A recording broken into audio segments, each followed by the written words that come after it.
Hello नमस्कार दोस्तों। मैं एक कहानी, एक लड़की दर्द भरी कहानी है जिसका नाम प्रभावती होता है। और ये लड़की, मेरे ये नहीं समझ में आता है दोस्तों कि एक माँ बाप बच्चों को पाल पोस के बड़ा करते हैं और बड़ा करने के बाद कितनी उसको जो है मेहनत करके पढ़ाते लिखाते हैं। और जब वही लड़के बच्चे जब जब अपनी उम्र में जब बड़े होते हैं तो फिर माँ बाप को ध्यान नहीं देते हैं, उनको लाचार कर देते हैं, खाने खाने को मोहताज कर देते हैं और वो बेचारे बुजुर्ग हो जाते हैं तो एक तरीके से सिसकते हुए कहीं आश्रम में या कहीं भीख मांगते नजर आते हैं। ये दोस्तों बड़ी दर्दनाक कहानी होती है, क्योंकि जो है पता नहीं क्यों लोग ऐसा करते हैं कि जिससे पैदा होके बड़े होके वो सब कैसे भूल जाते हैं कि एक गलत तरीके से काम करते हैं। वो ये भूल जाते हैं कि जो आज मैं कर रहा हूँ कल वो मेरे सामने आने वाला है। तो ये दोस्तों बड़ी ही दुख भरी दास्तान है, जो एक कहानी आप लोग को सुनाऊंगा, जो आप लोग को सुन के जो है रोंगटे खड़े हो जाएंगे कि जो लड़की इनकी जो छोटी वाली थी वो इन्हीं को ज्यादा मानती थी और वही ज्यादा इनका देखभाल करती थी। लेकिन ऐसा क्या कारण था कि उसके भी लोग हत्या कर देते हैं और वो बेचारी जो है अपने माँ बाप का लालन पोषण करती थी, उसके बाद भी उसकी लोग हत्या कर देते हैं। तो आइए कहानी दोस्तों आप लोग को विस्तार पूर्वक सुनाते हैं कि आखिर उस लड़की की हत्या क्यों करते हैं और ऐसा क्या हो जाता है कि उसकी हत्या करनी पड़ जाती है। तो ये कहानी आप लोग को अच्छी लगी तो लाइक शेयर कमेंट जरूर करिएगा और हमारे यूट्यूब चैनल में बने रहिएगा लास्ट तक। और ये कहानी पूरी अंत तक सुनेंगे तभी आप लोग को समझ में आएगी और आपको बहुत बड़ी सीख मिलने वाली है कि आखिर लोग ऐसे कैसे किसी की हत्या कोई कर देता है और किस तरीके से लोग जो है हत्या करके सजा काटते हैं। तो ऐसा करना नहीं चाहिए। तो ये दोस्तों एक कहानी है उत्तर प्रदेश की रायबरेली की। और उसी रायबरेली में एक थाना होता है लालगंज, और लालगंज के ही पास एक गांव होता है दरीबा गांव। उसमें दो दंपति रहते थे और उसमें जो उसके जो मुखिया होता है उनका नाम महादेव होता है और उनकी पत्नी का नाम रामदेवी होता है और उनके 6 बच्चे होते हैं। उसमें से 4 लड़कियां होती हैं, 2 लड़के होते हैं। तो वो क्या करते हैं कि सबका जो है पालन पोषण करते करते सब बड़े हो जाते हैं। अब बड़े होने के बाद वो अपनी जो है 3 लड़कियों की शादी अच्छे अच्छे घरों में कर देते हैं और सब अपने अपने घर चली जाती हैं। उनमें से उनके जो 2 लड़के होते हैं वो लोग उनकी भी शादी कर देते हैं और वो लोग भी अपनी अपनी बीवी लेके अपने अलग रहने लगते हैं। तो ये सोचने वाली बात होती है कि जब सब कोई अलग हो जाता है तो धीरे धीरे बूढ़े हो जाते हैं और बूढ़े होने के बाद जो है ये काम करने में असमर्थ रहते हैं। तो कोई इन लोगों को रोटी पानी नहीं देता है और सब अपने अपने काम में मस्त रहते हैं, लेकिन इन बूढ़े माँ बाप की ओर ध्यान कोई नहीं देता है। तो इनकी एक छोटी लड़की होती है जिनकी उम्र 18 साल होती है और वो जो है जब देखती है कि माँ बाप की ओर कोई ध्यान नहीं दे रहा है, बेचारे वो परेशान हैं, उनकी ओर कोई नहीं देता है, तो उनके पिता बहुत बीमार रहने लगते हैं महादेव, और उनकी तबीयत बहुत खराब होने लगती है। तो कोई बच्चा उनको दवाई पानी नहीं करता है, वो किनारे लेटे रहते हैं और कराते रहते हैं। तो वो देख कर जो है जो प्रभावती उनकी जो लड़की होती है वो परेशान हो जाती है और कहती है कि पापा इतने बच्चे आपके होने से क्या फायदा जब आपका जो है कोई ध्यान ही नहीं रखता है। तो क्या कहे बेटी, अब मैं किसको क्या कहूँ, समझाता हूँ बताता हूँ लेकिन कोई मुझे ध्यान नहीं देता। तो इस बात से परेशान होके प्रभावती एक बगल के ही फैक्ट्री में जाती है और उनके मैनेजर से कहती है कि सर मुझे भी कोई काम दे दीजिए। तो वो कहते हैं कि देखो यहाँ पे लड़कियों वाला काम उतना मेरे पास है नहीं और मैं तुम्हें ये नौकरी अभी नहीं दे सकता हूँ, क्योंकि जो है अभी तुम्हारी अभी उतनी उम्र हुई नहीं है, अब तुम 18वें में जाके पड़ी हो। और दूसरी बात यह है कि इस काम में ज़्यादातर आदमियों का ही काम है फैक्ट्रियों में, क्योंकि यहाँ से कुछ बोरियां सप्लाई होती हैं, उसमें सामान लाद कर, और कुछ पेटियां आती हैं, तो वो काम तुम कहाँ कर पाओगे। तो इस पर से जो है वो रोने लगती है, कहती है कि मैं आपसे क्या बताऊं कि मेरे माता पिता जो है इस समय खाने खाने का मोहताज है, उनकी तबीयत बहुत खराब है, उनको देखने वाला कोई नहीं है, उनके बच्चे सब अलग हो गए हैं, सब दूर दूर चले गए हैं, कोई उनका ध्यान नहीं रखता है। और मैं अकेली बची हूँ और मुझे ये देख के बहुत ही समझ में नहीं आता मैं क्या करूँ, मेरी ज़िंदगी कैसे चलेगी और कैसे माँ बाप का लालन, कैसे इनका घर गृहस्थी चलेगी। तो इस बात पे जो है वो जो वहाँ का मैनेजर होता है वो सोचने पर मजबूर हो जाता है और कहता है चलो ठीक है, मैं तुम कुछ पढ़ी लिखी हो? तो कहती है कि हाँ मैं पढ़ी लिखी हूँ, 10वीं पास हूँ। तो कहता है कि ठीक है, मैं तुम लोग को जो है यहाँ पे जो ये काम करते हैं इनकी नाम की एंट्री और हाजिरी लगाने का काम तुमको दे देता हूँ और तुम जो है तुम्हें 3,000 की सैलरी मैं दे दूंगा। तो इस बात पे वो बहुत ही खुश हो जाती है और कहती है साहब आपने तो मेरी जो है बहुत मदद की, बहुत अच्छे हैं आप। तो इस बात पे वो आती है घर और अपने पिता को कहती है कि पिताजी अब आपका जो है खाने पीने का और दवाई का इंतजाम हो गया, अब आपको देखने वाले मैं हूँ, आपको कोई दिक्कत नहीं होने दूंगी। इस बात पे जो है उसका पिता बहुत खुश हो जाता है। 1 महीना वो ड्यूटी करती है और ड्यूटी करने के बाद जब 3,000 रुपया उसको मिलता है तो उस समय 3,000 बहुत होता है दोस्तों। जब 3,000 रुपया मिलता है तो अपने पिता के हाथ में रखती है और कहती है कि ये लिए पिताजी, आप चाहे तो जैसा भी इलाज कराइए, दवा कराइए, खर्चा पानी करिए, कोई दिक्कत नहीं है, अब मुझे नौकरी मिल गई है, अब आपकी ऐसी दशा नहीं होगी। तो इस पर से वो बड़ा खुश हो जाता है, कहता है कि देखो बेटी, मैंने क्या सोचा था कि मेरे दो दो बेटे हैं, मेरे दोनों भुजाओं में शक्ति है, बल है, मेरे दोनों बेटे काम आएंगे, लेकिन ऐसे बेटों को लोग मोहताज होते हैं और ऐसे बेटे होने से क्या फायदा कि कोई मेरा ध्यान नहीं रखता है, ना मुझे कोई दवा पानी देता है, कोई देखने भी नहीं आता है। तो उससे तो अच्छा है मैं लड़कियों को सोचता था, कोसता था कि मेरे 4 लड़कियां हो गई हैं, लेकिन ये लड़कियां उन लड़कों से कई गुना बेहतर हैं जो कम से कम मेरा ध्यान तो रखती हैं। तो इस पर जो है वो रोज काम करने जाती थी और काम करके 6 बजे वापस आ जाती थी। वही इसकी दिनचर्या थी और काम धाम भी अच्छा करती थी और घर में खाना बनाना और सारा काम निपटा कर ही वो ड्यूटी जाती थी, वहाँ काम करती थी, काम करने के बाद 6 बजे वापस चली जाती थी। तो वहीं पे ड्यूटी करने वाला एक लड़का होता है जिसका नाम होता है मनोज बंगाली। वो पश्चिम बंगाल का हुगली शहर का रेल बाजार का वो लड़का होता है। तो ये उसको जब देखती है तो उसकी हाजिरी लगा रही होती, तो वो कहती है कि देखो जब से मैं किसी दिन अगर ना आऊँ, बीमार पड़ जाऊँ, तो मेरी तुम हाजिरी लगा दिया करना। तो इस बात से कहती है क्यों मैं लगाऊंगी, किसी दिन साहब मुझे देख लेंगे मैनेजर साहब और मुझे निकाल देंगे। तो कहता है कि देखो थोड़ा मोड़ा तो चलता है, इतना ध्यान कौन देता है। फिर एक आध दिन जब वो नहीं आता है, तबीयत खराब रहती है, तो ये उसकी हाजिरी लगा देती है।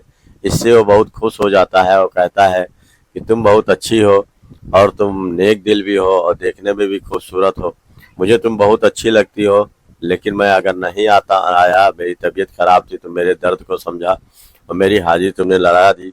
तो इसमें कहती है कि चलो एक आध दिन तो चल जाता है, किसी की तबीयत किसी की भी खराब हो सकती है, कहीं काम पे जा सकता है, कुछ भी, तो एक दिन तो चल जाता है। जब ज्यादा दिन होता है तब किसी के लिए दिक्कत होती है।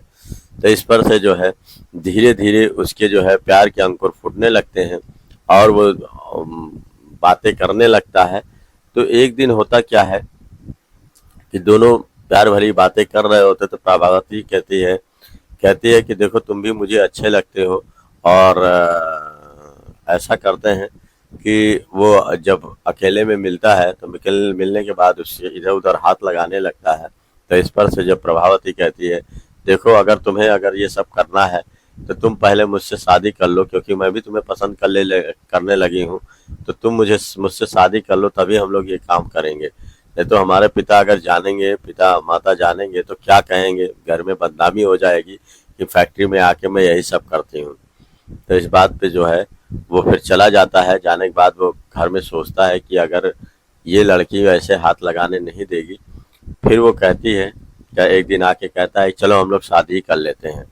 फिर वो लोग दोनों जाते हैं और मंदिर में शादी करके आते हैं। आने के बाद कहती है कि चलो मम्मी पापा से अपने जाके जो है आशीर्वाद ले लेती हूँ, उनसे बता देती हूँ कि हम लोगों ने शादी कर ली है।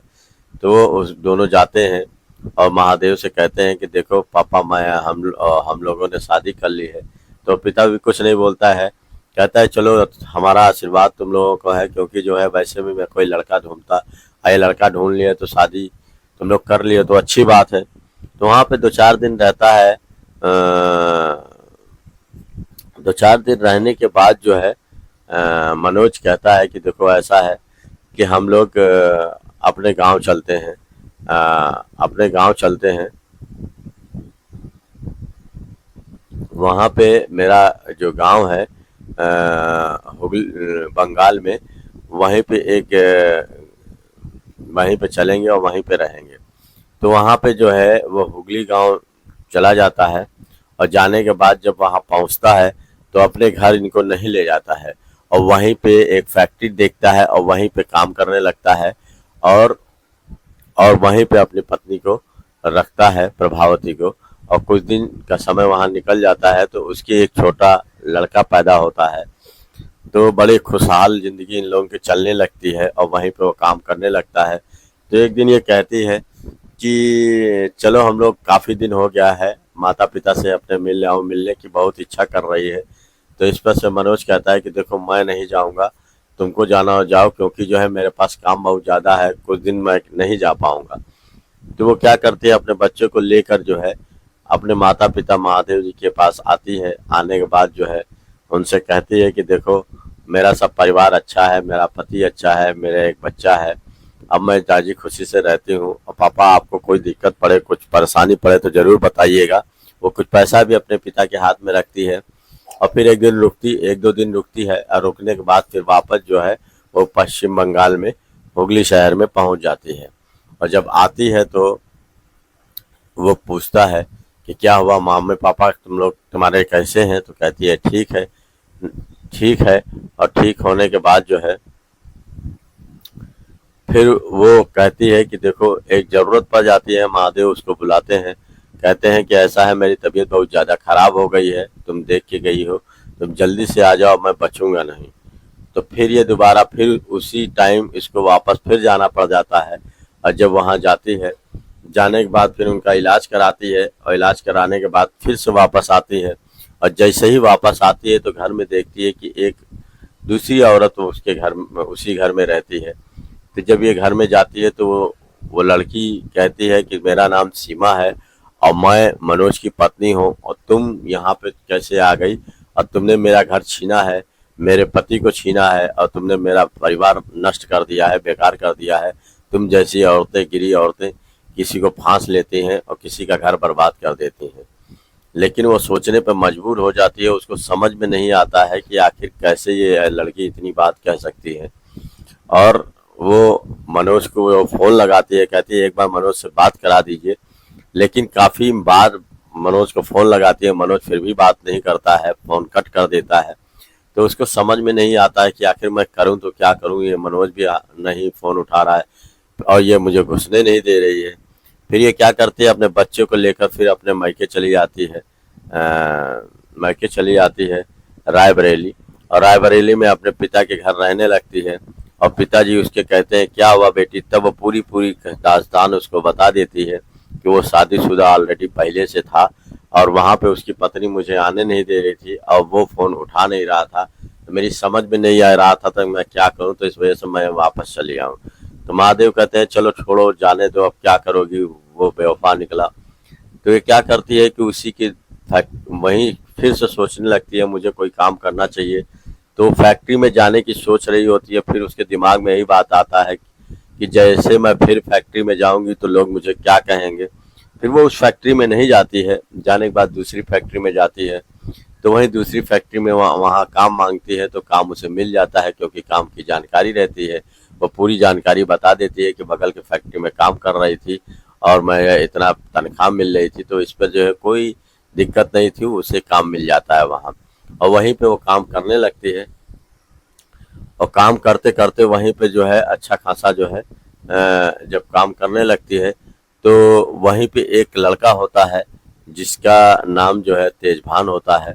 तेजभान उसकी उम्र से 10 साल बड़ा होता है और ये वहीं पे जो है उसके साथ जो है हिल मिल जाती है। उस तेजभान भी उसे अच्छा लगता है। फिर वो तेजभान उससे कहता है कि देखो तुम मुझे बहुत ही अच्छी लगती हो, बहुत प्यारी लगती हो। तो इस बात से दोनों में प्रेम प्रसंग चलने लगते हैं। एक दिन तेजभान क्या होता है कि अपनी गाड़ी पे बैठा के जो है इसको जो लेके जाता है तो उसकी गाड़ी बिगड़ जाती है और ये कहता है कि इसमें काफ़ी पैसा लगेगा और इसमें कैसे क्या करें। तो ये क्या करती है, 10,000 रुपया निकाल के तेजभान को देती है, कहती है अपनी गाड़ी वाड़ी सही करा लो। तो इस पर से तेजभान बड़ा खुश हो जाता है, कहता है कि हम दोनों अगर यहाँ पे फैक्ट्री में काम करते हैं, दोनों साथ में रहेंगे तो पैसे की कमी नहीं रहेगी और ये भी मेरी मदद कर दिया करेगी, और फिर जब दो मियाँ बीवी काम करेंगे तो पैसे की दिक्कत वैसे भी नहीं रहेगी। फिर वो दोनों ऐसे ही रहने लगते हैं। फिर एक दिन वो क्या करता है कि इनको लेके जाता है और जाने के बाद अपने कमरे में ले जाता है और ले जाने में शस्त्र क्रिया का काम करने लगता है और ये भी इसके तन बदन में भी आग लग जाती है और ये भी उसके साथ सेक्स करती है। और सेक्स करने के बाद जो है फिर तेजभान ला के इनके घर पे रख छोड़ जाता है और फिर वो कभी कभी तेजभान इनके यहाँ रुक भी जाता है और उसके पिता भी कुछ नहीं बोलते हैं। फिर एक दिन होता क्या है कि उससे शादी करने के लिए जब ये कहने लगती है तो वो कहता है कि मैं तुमसे शादी तो कर लूँ लेकिन मेरी एक पत्नी है, वो क्या कहेगी। तो ये जब जान जाती है कि इसकी पत्नी है तो किनारा कन्नी काटने लगती है, कहती है जब तुम्हारी पत्नी है तो तुम मुझे क्यों मेरे पीछे पड़े हो, तुम जाओ अपनी पत्नी के साथ रहो। तो ये कुछ बोलती नहीं है, फिर हमें कन्नी काट के अपना जो है काम करने लगती है।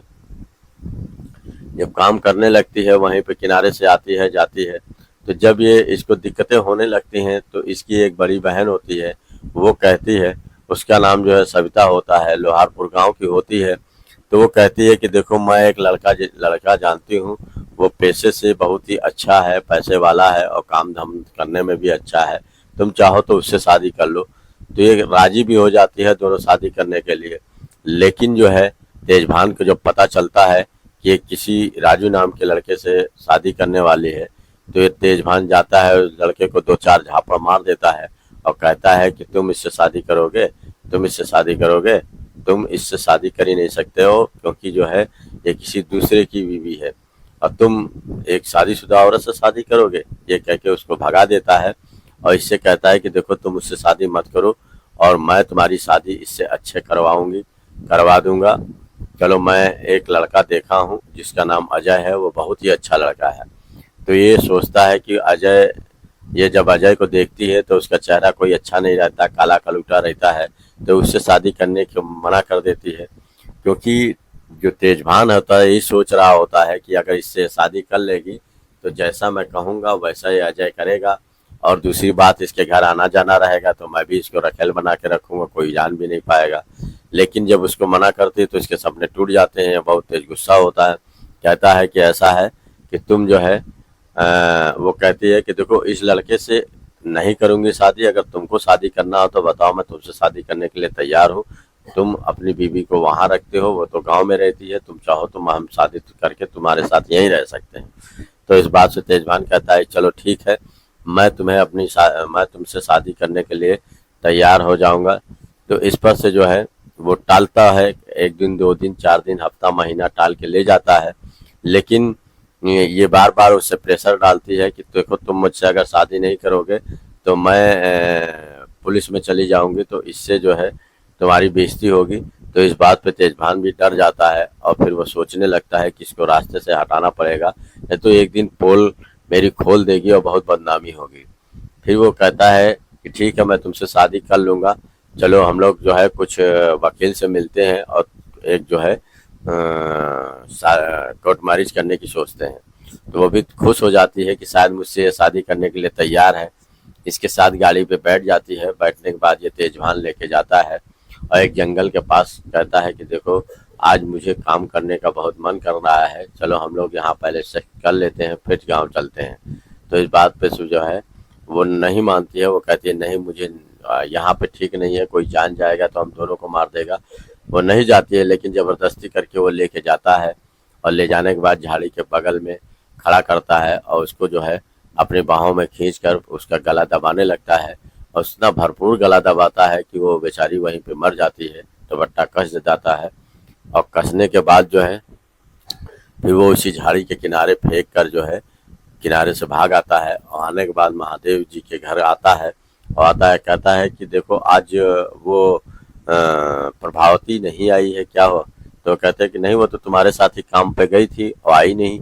तो ये कहता है कि मैं भी तो काम से आज काम पे गया नहीं था, आज पता चला कि वो आई नहीं है।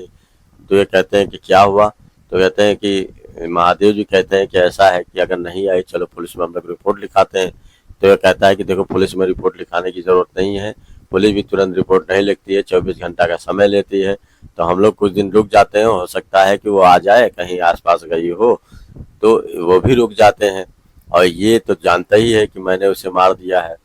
तो ये सोचता है कुछ दिन ऐसे बीत जाएंगे तो उसकी लाश जो है सल गड़ जाएगी, कोई जानेगा नहीं, और धीरे धीरे बात पता किसी को नहीं चलेगा। फिर इसी तरीके से कुछ दिन का समय बीतता है और ये फिर जाके महादेव जी है उसकी गुमशुदगी की रिपोर्ट जब लिखा देते हैं, तो इससे जो है वो सतर्क हो जाता है और वो क्या करता है कि वहाँ से भाग जाता है। तेजभान जो है वहीं से लापता हो जाता है, फिर वो महादेव जी के घर भी नहीं आता है। तो महादेव जी को क्या पता कि आखिर क्या माजरा है। एक दिन होता क्या है कि गांव का ही एक घास काटने जाता है, और जाता है तो जंगल में देखता है कि वहां पे एक लाश पड़ी है। वो तुरंत पुलिस को फोन करता है और पुलिस मौके पर पहुंचती है, इधर उधर पता लगाती है, लेकिन पता नहीं चल पाता है। फिर वो जाके पोस्टमार्टम के लिए लाश को भेज देती है, और पोस्टमार्टम जब लाश आती है तो वो जो है पूरे कपड़ा लत्ता और दूसरे से उसकी रिपोर्ट में पता चलता है कि उसकी गला घोटकर हत्या कर दी गई है। और उसके बाद जो है वहाँ उसके बाद कोई वहाँ फेंक के चला गया था। तो ये जब पुलिस जानती है तो जानने के बाद जो है पेपर में, इश्तिहार में, सब जगह ये खबर फैल जाती है। और फैलने के बाद जब इनको पता चलता है महादेव जी को कि वहाँ पे कोई लाश मिली है और उस पे कपड़ा ऐसा था, उसके गले में मंगलसूत्र था, सब उसे जब महादेव जी को शक होता है, आइए वहाँ थाने में पहुँचते हैं तो सब देख के पहचान जाते हैं और कहते हैं कि ये भैया मेरी लड़की है और ये किसी ने मेरी लड़की का कत्ल करके लगता है वहाँ फेंका हुआ था। तो कहते हैं हाँ, उसका जो है उसके दुपट्टे से कोई गला कसा है और उसकी जो है सांस न ले पाने की वजह से उसकी मौत हो गई है। तो पूछती है कि आखिर ये काम कैसे क्या कोई जानते हैं? तो बताते हैं कि वहीं की फैक्ट्री में ही एक लड़का है जिसका नाम जो है तेजभान है, वो दोनों साथ में काम करते थे। और ये 2-3 दिन से वो भी नहीं आ रहा है मेरे घर। तो इस पर पुलिस पता लगाती है, तो घर में छापा मारती है तेजभान के, तो वो मिलता नहीं है। पता चलता है वो कई दिन से वो आ नहीं रहा है, फरार है। तो पुलिस को पूरा शक हो जाता है कि ये हो ना हो उसी का काम है। फिर पुलिस जो है पूरे उसका जो है पता लगाती है, उसके मोबाइल का नंबर ट्रेस पे लगाती है, तो वो उनको पकड़ लेती है तेजभान को और उससे पूछताछ करती है ले जाके थाने में। तो कुछ बताता नहीं है, कहता है मुझे कुछ पता नहीं, मैं तो पहले ही आ गया था, इसके बाद ये घटना हुई है। लेकिन जब पुलिस उसको जो है कई डंडे उसको जब मारती है तब जाके जो है वो पूरा कबूल देता है। तब वो बताता है कि वो मेरे ऊपर जबरन जो है शादी करने का दबाव दे रही थी और मेरे पहले से शादीशुदा था, मैं शादी करना नहीं चाहता था, लेकिन जो है वो मान नहीं रही थी और मुझे धमकी दे रही थी कि अगर तुम शादी नहीं करोगे तो मैं पुलिस को बता दूंगी कि तुमने मेरे साथ साथ क्या क्या किया है। तो इस बात पे जो है मैं डर गया था, इसी वजह से मैंने उसका दुपट्टा कस के जो है उसकी जो हत्या कर दी है। इस बात पे पुलिस जो है उसकी चार्जशीट तैयार करती है और चार्जशीट तैयार करने के बाद उसमें मुकदमा चलता है। उसके बाद जो है उसे उम्र कैद की सजा सुना दी जाती है। और ये सब घटना उसके बाद जो है उसकी जो लड़की होती है और ये दोनों माँ बाप जो उसके होते हैं बेचारे फिर से अनाथ हो जाते हैं। उनकी देखभाल करने वाला कोई नहीं होता है, पहले तो 2 ही रहते हैं, अब उसका बच्चे की भी जिम्मेदारी उन लोगों के सर पे आ जाती है। तो दोस्तों एक तरीके से पूरा घर नाश हो जाता है, बर्बाद हो जाता है। तो इस तरीके से होना नहीं चाहिए। और दोस्तों यहीं पे कहानी समाप्त होती है। लेकिन मैं आप लोग से यही कहना चाहूँगा कि दोस्तों इस तरह की घटनाएं जो होती हैं बहुत ही दर्दनाक होती हैं कि एक जो कमाने वाला होता है, पता चला उसी को जो है लोग मौत के घाट उतार देते हैं। और इससे जो है अब बताइए उसके जो है जो बच्चा रहता है उसका क्या कसूर था कि न तो उसके बाप का पता चल पाया, बाप भी, और ना उसकी माँ का पता चल पाया, वो तो अनाथ हो गया ना। और उसके माँ बाप बेचारे पहले ही परेशान थे और उसके बाद एक मुसीबत और आ गई। तो दोस्तों इस तरीके से घटनाएं लोग पता नहीं कैसे कर देते हैं, और करने के बाद जो है लोगों को सोचना चाहिए कि ऐसी घटनाएं नहीं होनी चाहिए। और आप लोग से लाइक शेयर कमेंट करके ज़रूर बताइएगा कि आखिर इस घटना के पीछे किसका क्या होना चाहिए था। धन्यवाद, नमस्कार।